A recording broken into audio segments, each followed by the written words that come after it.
Hello and welcome back to my channel. Today I wanted to go ahead and do the mid-year freakout tag. I've read 65 books so far this year, so I feel like that's a pretty good number to go ahead and get a little bit of thinking going on. So without any ado, let's get into it. The first question is the best book you've read so far this year. For me, that is without a doubt Lightbringer by Pierce Brown. If I had read Golden Sun, book 2 of this saga, during this year, that would definitely be the winner. But alas, I read it last year in December, to be honest.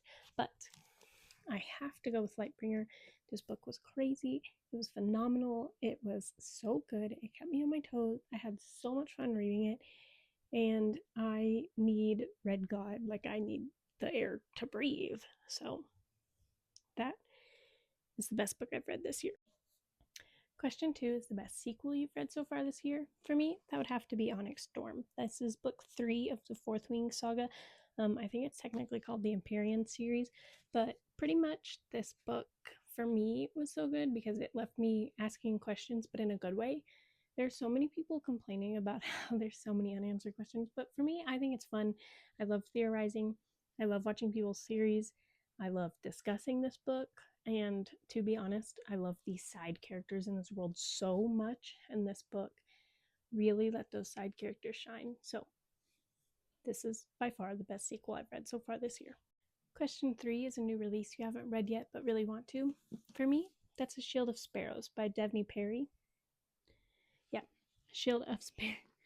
Yeah, I don't know what I'm saying. Shield of Sparrows by Devney Perry. This book is supposed to be like a new romantasy that just came out, and I'm really excited to read it. I've read pretty much nothing but good things about it, and the fan art for this looks really, really good. I don't know a ton about it other than it's a world taken over by monsters, and we follow our main character as she, I think, travels the world fighting those monsters.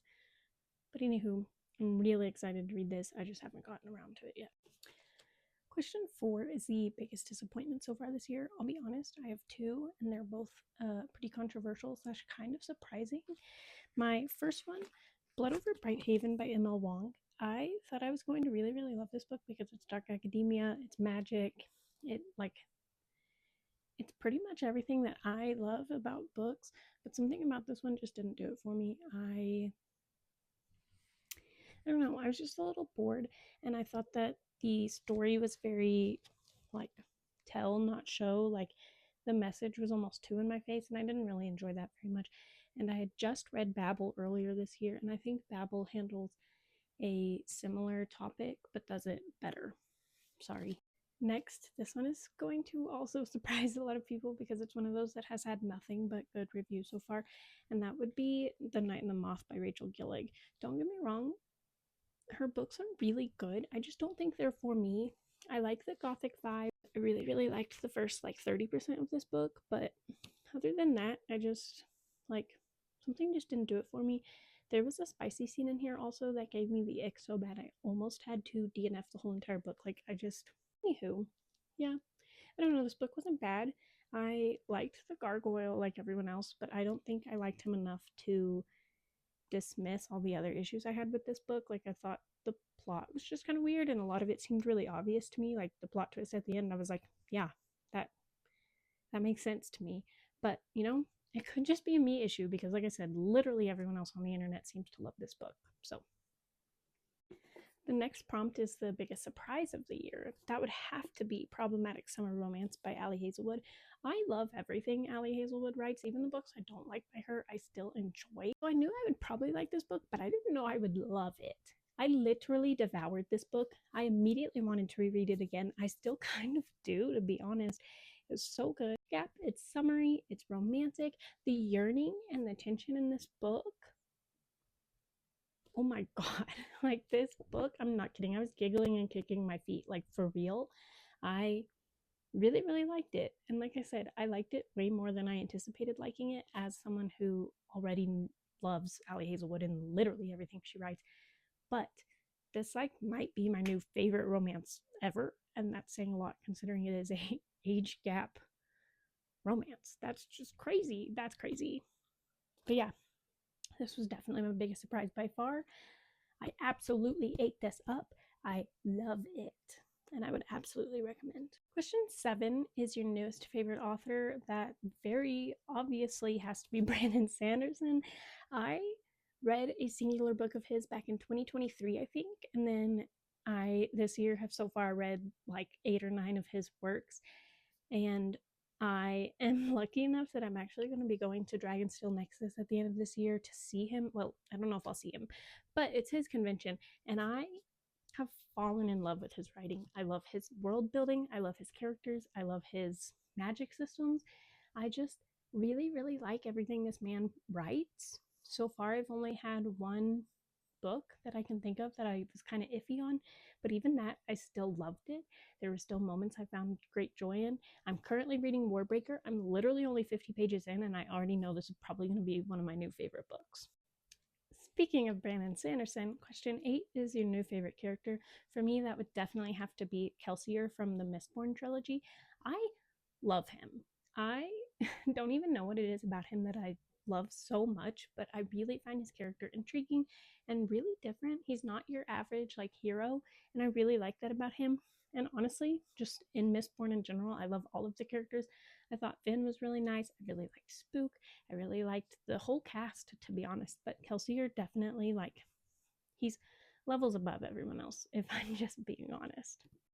Question 9 is a book that made you cry. That would have to be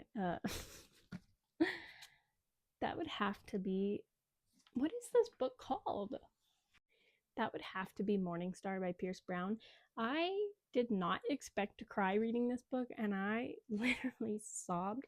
I have a vivid memory of sitting in my desk chair on my Kindle, and I'm over there reading, and I just I literally couldn't hold it together. It got me in a way that books, I cry during quite a few books, but something about the way Pierce Brown writes gets me like no other author does. So this book definitely made me cry. An honorable mention would be Lightbringer, the book I mentioned earlier. That one, sobbing.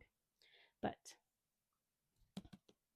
Morningstar, I really think this is one of the first books to make me cry this year. So I'm going to be honest, I accidentally skipped one of the prompts somehow, so I'm going to go back in time technically. Question 4 is my most anticipated release for the rest of the year. For me, that's personally book 3 of the, I think it's called the Villains Trilogy? Or no, the Monstrous Trilogy. It's the 3rd book in Only a Monster and, what's this one? Never a Hero. This one's called Once a Villain, I believe. If you haven't read these books, I would highly recommend. They are so fun. They're so different than anything else I've ever read too. It has a love triangle. If you don't like love triangles, I don't know what to tell you. I love them personally. Team Damon for sure. That was like my OG love triangle, to be honest. But it is the 3rd book, like I said. I'm really, really excited to read it. I'll insert a picture of the cover real quick.